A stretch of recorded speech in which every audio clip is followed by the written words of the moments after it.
မန္တလေးတိုင်းမြင်းကြံမြို့နယ်အတွင်းရှိကြီးရွာ10ခုကိုစစ်တိုင်မီးရှို့နေသည့်အချမ်းဖက်စစ်တပ်နှင့် PDF တပ်များတိုက်ပွဲဖြစ်ပွားနေကြောင်းဒေသခံပြည်သူများကပြောဆိုပါတယ်။ယနေ့မတ်လ18ရက်နေ့နံနက်ပိုင်းမှစတင်ပြီးမြင်းကြံမြို့နယ်ပတာရွာအနီးတွင်အချမ်းဖက်စစ်တပ်နှင့် PDF တပ်များတိုက်ပွဲဖြစ်ပွားနေခြင်းဖြစ်ကြောင်းထိုအချမ်းဖက်စစ်တပ်စစ်ကြောင်းသည်ကြီးရွာ10ခုကိုစစ်တိုင်မီးရှို့ဖျက်ဆီးခဲ့ကြောင်းသိရပါတယ်။ရင်းစစ်ကြောင်းဒီမတ်လ9ရက်နေ့မှစတင်သည့်မြင်းကြံမြို့နယ်ကြောက်ကုန်းရွာဘက်မှဆင်းလာက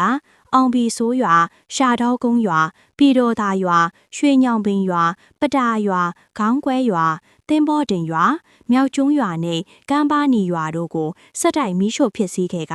PDF တပ်များနှင့်လည်းတိုက်ပွဲများဖြစ်ပွားနေခြင်းဖြစ်ကြောင်းသိရပါတယ်။စစ်ခွေးစစ်ကြောင်းကပတာရွာဘက်ကိုပြန်လည်လာလို့တိုက်ပွဲဖြစ်နေတာနနက်ပိုင်းထက်ကတိုက်ပွဲစဖြစ်နေတာအဲစစ်ခွေးစစ်ကြောင်းကကျေးရွာ10ခုကိုစစ်တိုင်မီးရှို့ပြီးတဲ့ကောင်းဒီပါအခုထိရွာတွေကပြန်မထွန့်သေးဘူးကျေးရွာတွေကိုပတ်သွားနေတာဟုဒေသခံပြည်သူဦးကပြောဆိုထားပါတယ်ရှင်အခုလို Daily News ကိုကြည့်ရှုအားပေးခဲ့တဲ့မိတ်ဆွေများကိုအထူးကျေးဇူးတင်ပါတယ်ရှင်